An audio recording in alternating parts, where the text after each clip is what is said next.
ये वीडियो देखने से पहले हमारे चैनल को सब्सक्राइब करें, लाइक करें और शेयर करें। हेलो नमस्कार दोस्तों, मैं पवन वर्मा आपका स्वागत करता हूं आपके अपने यूट्यूब चैनल एजुकेशन केयर में।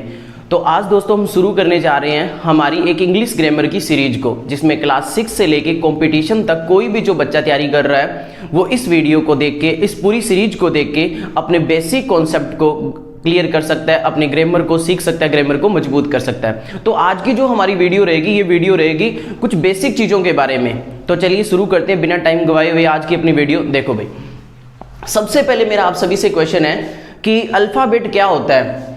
तो अल्फ़ाबेट क्या होता है या अल्फ़ाबेट कितने होते हैं। तो जनरली स्टूडेंट का शायद आंसर आएगा मोस्टली का कि इंग्लिश लैंग्वेज के अंदर अल्फ़ाबेट 26 होते हैं, लेकिन ऐसा नहीं है। इंग्लिश लैंग्वेज के अंदर अल्फ़ाबेट सिर्फ एक है, उसे हिंदी में हम लोग बोलते हैं वर्णमाला। और वर्णमाला हिंदी में अगर एक होती है तो इंग्लिश में भी वो एक ही होएगी। तो A to जो Z हम पढ़ रहे हैं वो A to Z 26 लेटर्स है, लेकिन अगर अब हम बात करें अल्फ़ाबेट की तो अल्फ़ाबेट सिर्फ एक ही है। A to Z जो 26 लेटर्स है वो कंप्लीट एक अल्फ़ाबेट है। तो ठीक है दोस्तों, सबसे पहले हमने शुरुआत करी है कि अल्फ़ाबेट कितने होते हैं। तो अल्फ़ाबेट का आंसर हमेशा क्या रहेगा, there is only one alphabet in English language but there are 26 letters in English language. ठीक है दोस्तों, अब हम शुरू कर रहे हैं कि हमने देखा कि जो मैंने स्टार्टिंग में बोल दिया था कि ये जो वीडियो है वो बिल्कुल बेसिक से हम शुरू करने जा रहे हैं, बिल्कुल जीरो लेवल से। तो जीरो लेवल से अगर हम शुरू कर रहे हैं तो सबसे पहले चीज हम जानने की कोशिश करेंगे कि भाई इंग्लिश जो बनती है उसकी सबसे छोटी चीज क्या है, सबसे छोटी यूनिट क्या है। तो इंग्लिश लैंग्वेज में सबसे स्मॉलेस्ट यूनिट होती है लेटर। तो लेटर से ही हम शुरुआत करेंगे। तो मैंने बता दिया कि इंग्लिश लैंग्वेज में 26 लेटर है और इन लेटर को हम दो टाइप्स में कैटेगराइज कर सकते हैं। 26 लेटर को दो टाइप्स में कैटेगराइज करेंगे तो 5 इनमें निकल के आएंगे, वोवल्स A-E-I-O-U, और बाकी जो ऑल रेस्ट आर 21 है वो आपके कहलाते हैं कॉन्सोनेंट। तो ठीक है भाई, यहां तक आपको समझ में आ गया। अब जब हमने लेटर को जान लिया तो अब हम इससे थोड़ा सा आगे बढ़ते हैं। तो इससे हम थोड़ा सा आगे बढ़ेंगे तो आएगा वर्ड, कि जब हम एक लेटर को जान लेते हैं तो उसके बाद हम वर्ड बनाने की कोशिश करते हैं। तो वर्ड कैसे बनता है। तो दोस्तों वर्ड बनाने के लिए दो चीजें जरूरी होती है। एक तो ग्रुप ऑफ लेटर्स हमारे पास होना चाहिए, यानी कि लेटर्स को हम जोड़ेंगे, ठीक है, एक चीज तो होनी चाहिए। और दूसरी चीज ये होनी चाहिए कि जो हम लेटर ले रहे हैं उनका एक मीनिंग निकलना चाहिए, यानी कि जो लेटर हमने लिए, ग्रुप्स ऑफ लेटर्स लिए हैं, उनका एक मीनिंगफुल ऑर्डर में वो होने चाहिए, वो एक अरेंजफुल ऑर्डर में होना चाहिए, उनका एक मीनिंग निकलना चाहिए, तो वो एक वर्ड बन जाता है। यानी कि वर्ड बनाने के लिए दो चीजों की जरूरत है, एक तो ग्रुप ऑफ लेटर्स, और दूसरा एक मीनिंगफुल सीक्वेंस में हो, मीनिंगफुल ऑर्डर में हो। ठीक है भाई, तो आज हम डेफिनेशन भी देख लेते हैं। देखो, there are 26 letters in English language but there is one alphabet in English language. 5 are vowels and 21 are consonant. In 26 letters, letter is the smallest unit in English language. ये मैंने आपको पहले बता दिया था कि इंग्लिश लैंग्वेज में सबसे छोटी यूनिट क्या होती है, लेटर होती है। हम आगे देखते हैं कि वर्ड की ओर बढ़ते हैं। तो वर्ड की डेफिनेशन है, meaningful combination of letters is called word. यानी कि वर्ड कब बनता है, जब एक मीनिंगफुल कॉम्बिनेशन हो लेटर्स का तो वो एक वर्ड बन जाता है। ठीक है भाई, एक मीनिंगफुल कॉम्बिनेशन हो लेटर्स का तो वो एक क्या बन जाता है, वर्ड बन जाता है। तो मैं ऐसे कह सकता हूं कि अगर इसकी डेफिनेशन को हम रट्टा ना मारे तो इसको डेफिनेशन को समझेंगे कैसे। तो समझेंगे कि एक वर्ड बनाने के लिए दो चीजें होनी चाहिए। कौन कौन सी दो चीजें होनी चाहिए, एक तो ग्रुप्स ऑफ लेटर्स होना चाहिए और दूसरी चीज क्या होनी चाहिए, एक कंप्लीट मीनिंग निकलना चाहिए, या वो एक मीनिंगफुल ऑर्डर में होनी चाहिए। जैसे कि मैंने एक एग्जांपल लिया यहाँ पे, ODG। अब ये ODG है ना, इसमें एक खासियत तो पूरी कर रहा है, हमारी जो एक कंडीशन है वर्ड की वो तो पूरी कर रहा है कि ग्रुप ऑफ लेटर्स होना चाहिए। तो ODG एक ग्रुप ऑफ लेटर है, ODG यहाँ पे 3 लेटर्स है। लेकिन ये सेकंड जो हमारी शर्त है, कंडीशन है, उसको फुलफिल नहीं कर रहा है। सेकंड हमारी कंडीशन है कि उसका क्या निकलना चाहिए, कंप्लीट मीनिंग निकलना चाहिए। लेकिन भाई इस यहाँ पे ODG का कोई मीनिंग नहीं निकल रहा है, क्योंकि ये प्रॉपर अरेंज में नहीं है, प्रॉपर सीक्वेंस में हमने इसे नहीं लगाया। तो हमने जैसे इसे सीक्वेंस में किया GOD, तो यहाँ पे एक वर्ड बन गया गॉड, और DOG डॉग एक और वर्ड बन गया। तो अब आप जान के होंगे कि वर्ड बनाने के लिए ग्रुप ऑफ लेटर्स होना चाहिए और क्या होना चाहिए, कंप्लीट उसका मीनिंग निकलना चाहिए। अब हमने लेटर को जान लिया, अल्फाबेट जान लिया कि अल्फाबेट एक होता है। किसी भी ग्रामर की बात करें, सिर्फ मैं किसी भी लैंग्वेज की बात करूं तो अल्फाबेट सिर्फ एक होता है। हिंदी में उसे वर्णमाला बोलते हैं, इंग्लिश में उसे अल्फाबेट बोलते हैं। उसके बाद हमने लेटर्स को जान लिए, उसके बाद अब हम वर्ड को जान लिया। अब हम आगे जानते हैं कि थोड़ा सा और आगे बढ़ते हैं तो आती है सेंटेंस। तो सेंटेंस की डेफिनेशन होती है a meaningful combination of words is called sentence.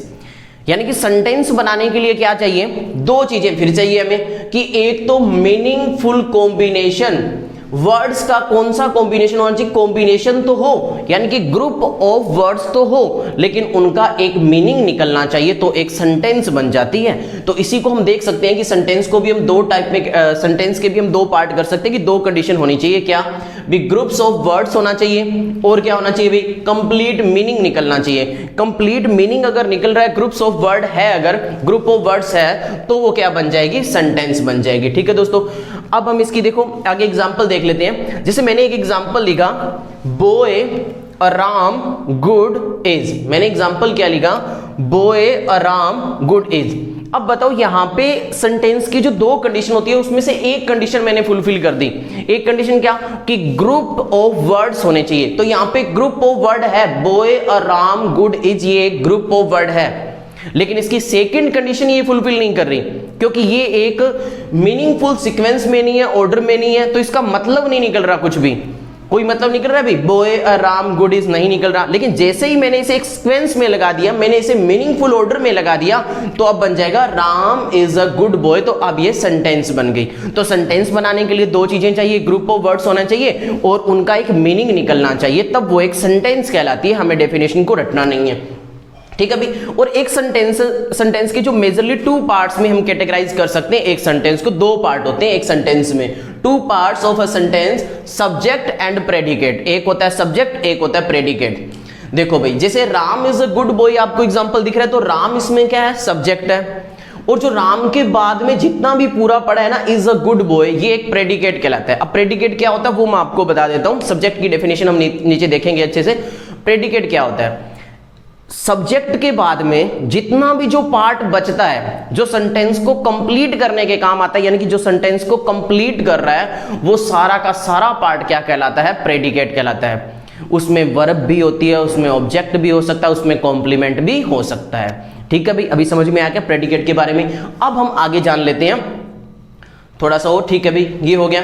अब देखो बेसिक स्ट्रक्चर, जब हम एक सेंटेंस को बनाते हैं तो बेसिक स्ट्रक्चर क्या होता है। किसी भी सेंटेंस को बनाने के लिए आपने देखा होगा कि जनरली जो एक बेसिक स्ट्रक्चर होता है ना, वो होता है subject plus verb plus object. किसी भी सेंटेंस को फॉर्म अगर हमें करना है तो ये फॉर्मूला हमें बनाना पड़ता है बेसिक में। ठीक है, अब आप ऐसे मत बोलना कि इंटेरोगेटिव में ऐसा नहीं होता, वो अलग बात है, उसके लिए वर्ब पहले आ जाती है, हेल्पिंग वर्ब। लेकिन एक बेसिक स्ट्रक्चर यही होता है कि अगर हमें कोई सेंटेंस बनानी है, सेंटेंस फॉर्म करनी है, तो सब्जेक्ट होना चाहिए, वर्ब होना चाहिए, ऑब्जेक्ट होना चाहिए। लेकिन मैं आपको बता दूं कि अगर हम कोई भी सेंटेंस बनाने जा रहे हैं ना, तो जरूरी नहीं है उसमें ऑब्जेक्ट हो, ऑब्जेक्ट ना हो तो भी सेंटेंस बन सकती है। लेकिन किसी भी सेंटेंस को बनाने के लिए सब्जेक्ट और वर्ब होने जरूरी है। Without subject and verb we can't make a sentence. हम कोई भी सेंटेंस नहीं बना सकते बिना सब्जेक्ट और वर्ब के। हाँ, कुछ एक्सेप्शन जरूर होता है जो मैं बताऊंगा, जैसे पैसिव की सेंटेंस बनती है, वो अलग बात है। लेकिन हम जो एक नॉर्मल एक्टिव में जो सारी सेंटेंसेस बनाते हैं, वो कोई भी सेंटेंस नहीं बनेगी अगर उसमें सब्जेक्ट नहीं होगा और उसमें वर्ब नहीं होगी तो।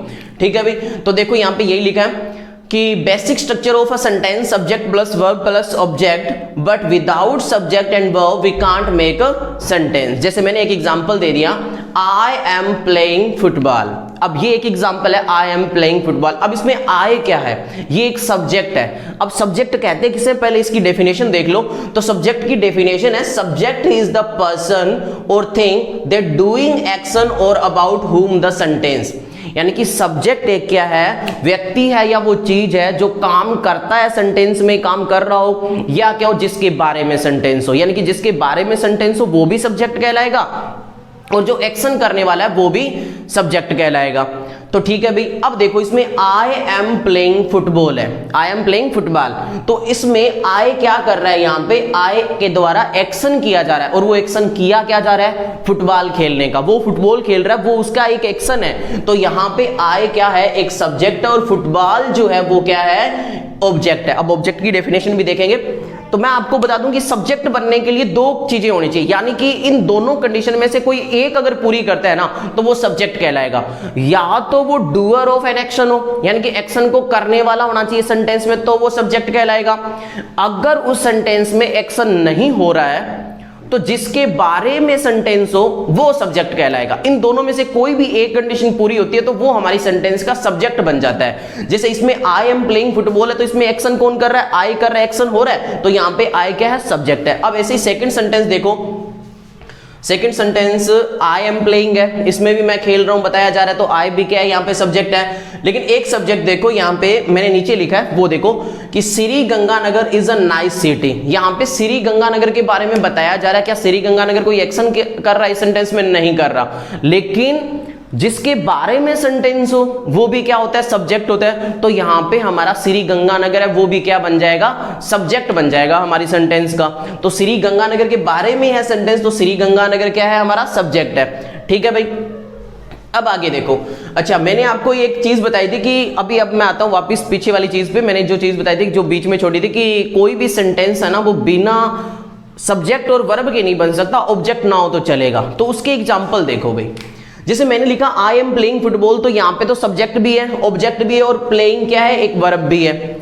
लेकिन आगे वाली देखो, आई एम प्लेइंग, मैं खेल रहा हूं, तो क्या ये सेंटेंस नहीं है सेंटेंस। लेकिन क्या इसमें ऑब्जेक्ट है भाई, नहीं है, इसमें कोई ऑब्जेक्ट नहीं है, तो क्या ये हमारी सेंटेंस नहीं है। तो कोई भी अगर हमें सेंटेंस बनानी है ना तो उसमें सब्जेक्ट और वर्ब का होना जरूरी है, जरूरी नहीं है कि उसमें ऑब्जेक्ट हो। क्योंकि आई एम प्लेइंग देखो, आई क्या है, यहां पे सब्जेक्ट है, ये एम है, ये हेल्पिंग वर्ब है। इसके ऊपर मैं सेपरेट वीडियो बनाऊंगा, वर्ब का एक लेक्चर बनाऊंगा जिसमें आपको पता चलेगा हेल्पिंग वर्ब क्या होती है, मेन वर्ब क्या होती है। अभी बस देख लो कि एम है वो एक हेल्पिंग वर्ब है और प्लेइंग है वो मेन वर्ब है। तो यहां पे ये सेंटेंस बन रही है तो इस सेंटेंस में ऑब्जेक्ट नहीं है फिर भी कंप्लीट हो रही है। तो सेंटेंस बनाने के लिए क्या चाहिए हमें, सब्जेक्ट और वर्ब होना चाहिए। अच्छा, एक चीज और जान लो यहां पे कि कोई भी अगर हम सेंटेंस बनाए, दुनिया की कोई भी सेंटेंस बनाए, तो उस सेंटेंस का जो किंग होता है, जो राजा होता है, जो कर्ता धर्ता होता है, वो सब्जेक्ट होता है। यानी कि वर्ब एक तरह से सब्जेक्ट की गुलाम होती है। अगर मैं ये कहूं कि वर्ब को सब्जेक्ट के अकॉर्डिंग आना होता है तो कोई गलत नहीं है। यानी कि किसी भी सेंटेंस में जैसा हमारा सब्जेक्ट है उसके अकॉर्डिंग वर्ब को आना पड़ता है, अपने आप को मैनेज करना पड़ता है। सब्जेक्ट एक सेंटेंस का राजा होता है, वो अपने आप आ जाता है और वो बोलता है वर्ब को कि अब तू मेरे अकॉर्डिंग एडजस्ट हो। तो इसलिए वर्ब हमेशा सब्जेक्ट के अकॉर्डिंग एडजस्ट होती है, कभी भी वर्ब के अकॉर्डिंग सब्जेक्ट एडजस्ट नहीं होता, ये चीज याद रखना। ठीक है, अगर सब्जेक्ट हमारा सिंगुलर है तो वर्ब भी सिंगुलर होगी, सब्जेक्ट हमारा प्लूरल है तो वर्ब भी क्या होगी, प्लूरल होगी। ये हम सब्जेक्ट वर्ब एग्रीमेंट एक टॉपिक है जिसमें हम अच्छे से जानेंगे। अभी मैंने आपको शॉर्ट में थोड़ा बता दिया।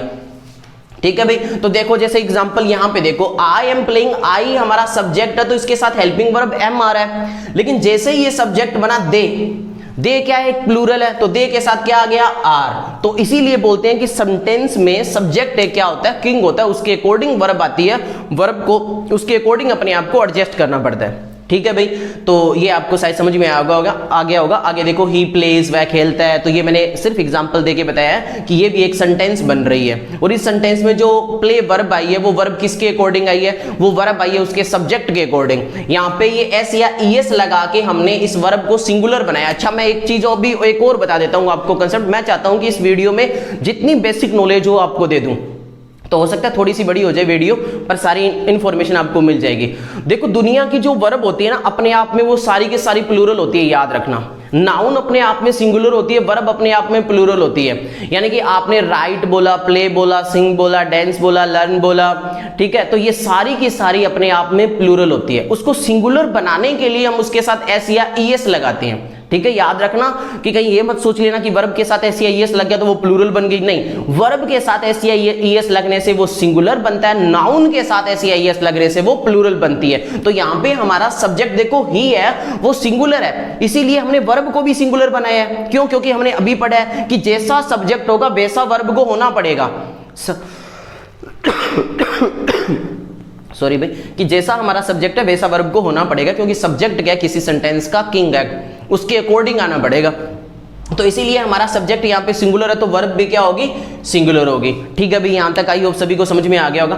अब हम थोड़ा सा ऑब्जेक्ट की डेफिनेशन पढ़ रहे हैं, फिर हम आगे बढ़ेंगे। ऑब्जेक्ट क्या होता है? द पर्सन और thing that receive the action is called the object. Subject के बारे में हमने जान लिया क्या होता है, कुछ और भी जानेंगे अभी देखो कि द पर्सन और thing that receive the action. Object क्या होता है कि वो व्यक्ति या वो चीज जो एक्शन को रिसीव करता है, यानी कि कर्ता द्वारा किए गए कार्य का जिस पे भार पड़ता है, उसे हम क्या बोलते हैं, ऑब्जेक्ट बोलते हैं। ठीक है। तो ऑब्जेक्ट क्या कहलाता है, जो काम सब्जेक्ट कर रहा है उसके एक्शन को जो रिसीव करता है ना, वो हमारा उस सेंटेंस का ऑब्जेक्ट बन जाता है, वो हमारा ऑब्जेक्ट है।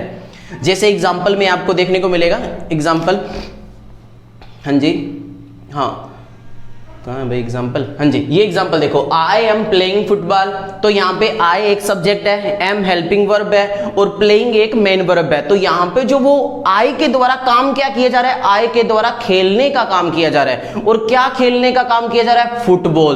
तो आई का जो एक्शन है उसको रिसीव कौन कर रही है, फुटबॉल। तो यहाँ पे ऑब्जेक्ट क्या है, फुटबॉल है। तो ऑब्जेक्ट क्या होता है कि जो काम सब्जेक्ट करता है उसके एक्शन को रिसीव जो करता है वो ऑब्जेक्ट होता है। तो आपके माइंड में एक क्वेश्चन आ रहा होगा कि भाई सब्जेक्ट की डेफिनेशन में दो चीजें होनी चाहिए, दो कंडीशन।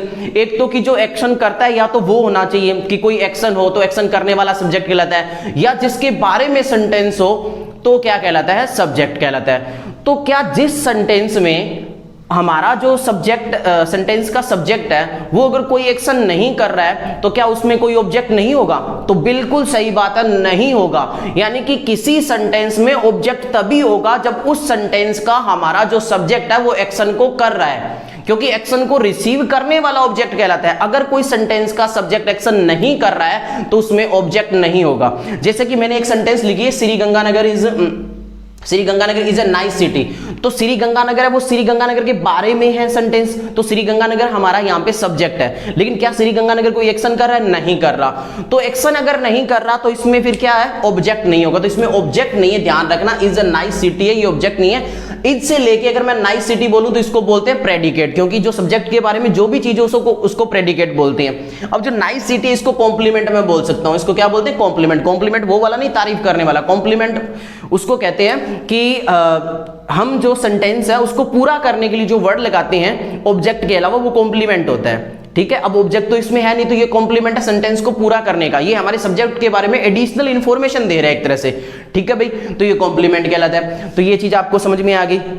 तो यहां तक आई, समझ में आ गया होगा कि अगर किसी सेंटेंस में सब्जेक्ट काम कर रहा है तो ही उसमें ऑब्जेक्ट होगा, अगर काम नहीं कर रहा तो उसमें ऑब्जेक्ट नहीं होगा। सेंटेंस का सब्जेक्ट होने के लिए दो चीजों में से कोई एक कंडीशन फुलफिल होनी चाहिए, या तो वो काम को करने वाला होना चाहिए या उसके बारे में सेंटेंस होनी चाहिए।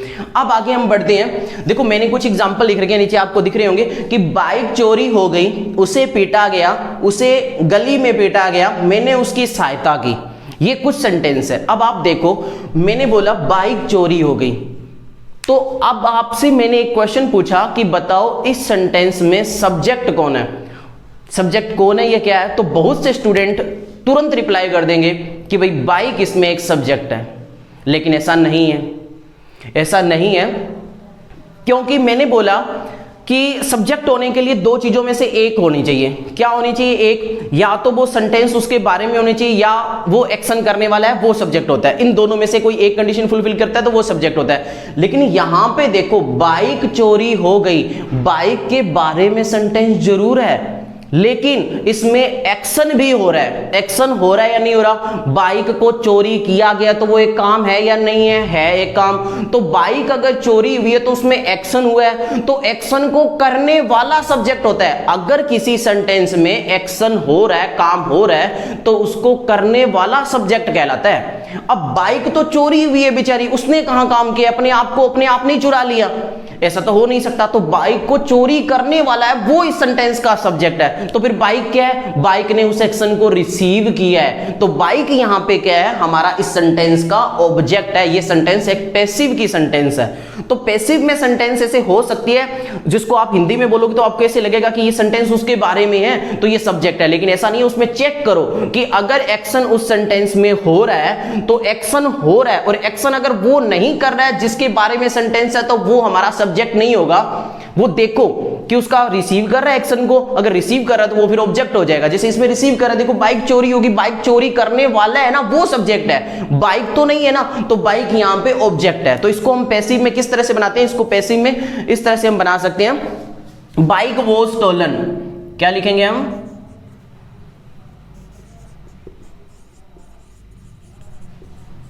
Bike was stolen. ये हमारी एक सेंटेंस बन गई। दूसरी देखो, उसे पीटा गया। अब भाई इसमें सब्जेक्ट कौन है?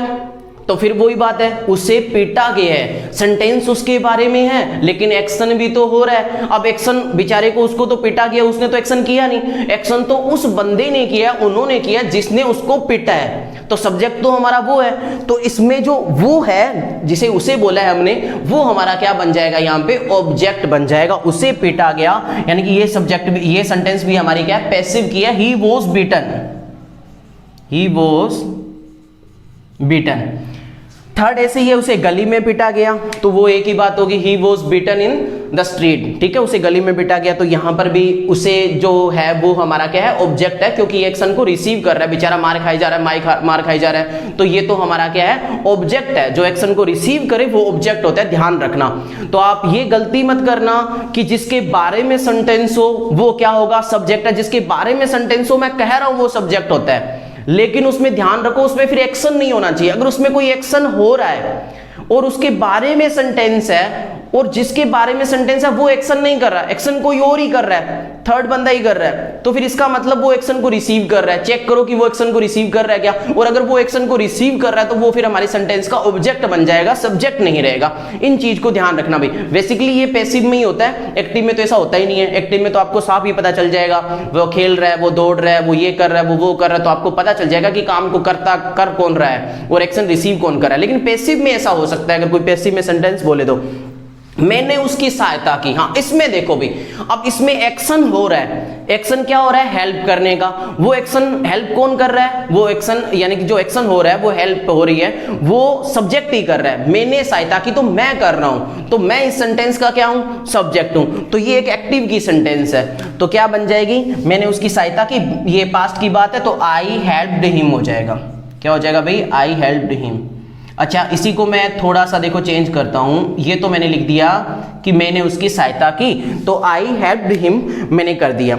लेकिन मैंने ऐसे बोला कि उसकी सहायता, मेरे द्वारा उसकी सहायता की गई या उसकी सहायता की गई, मैंने सिर्फ सेंटेंस इतना बोला, उसकी सहायता की गई, तो एक्शन तो इसमें हो रहा है, क्या, हेल्प करने का एक्शन हो रहा है, सहायता करने का एक्शन हो रहा है। लेकिन सेंटेंस सिर्फ मैंने इतनी बोली है, उसकी सहायता की गई, तो क्या इसमें जो उसकी है हमारा, क्या ये क्या सब्जेक्ट है, नहीं है, ये तो एक्शन को रिसीव कर रहा है, तो ये तो हमारा ऑब्जेक्ट बनेगा।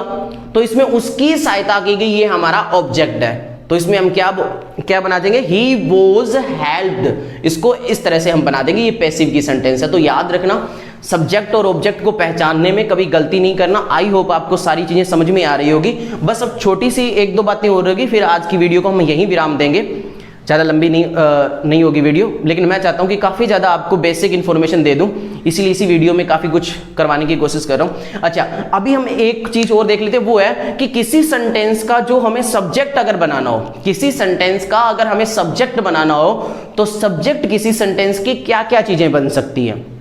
तो ये चीज देखना भी, किसी सेंटेंस का सब्जेक्ट क्या क्या चीजें बन सकती है। तो जनरली स्टूडेंट का आंसर आएगा कि नाउन और प्रोनाउन होता है ना, वो किसी भी सब्जेक्ट का, सेंटेंस का सब्जेक्ट बन सकता है।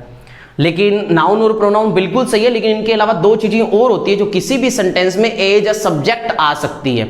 वो होती है जीरंड और इन्फिनेटिव। क्या होती है, जीरंड और इन्फिनेटिव बोलते हैं, इसे कोई जेरेंट भी बोलते हैं। ये प्रोनाउंसिएशन पे मत जाना, अलग अलग प्रोनाउंसिएशन होता है, कोई दिक्कत नहीं।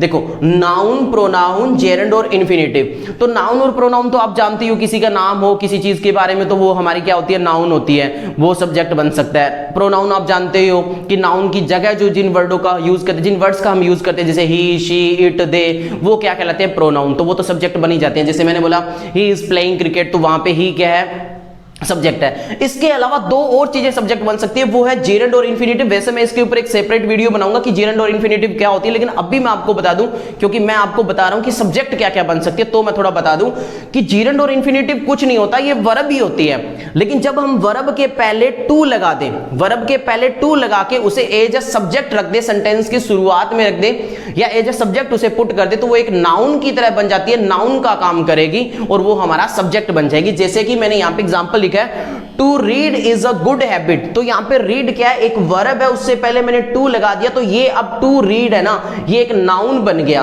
तो मैं ऐसे कह सकता हूं कि सेंटेंस का जो सब्जेक्ट है ना, वो दो ही चीजें बनती है, नाउन और प्रोनाउन।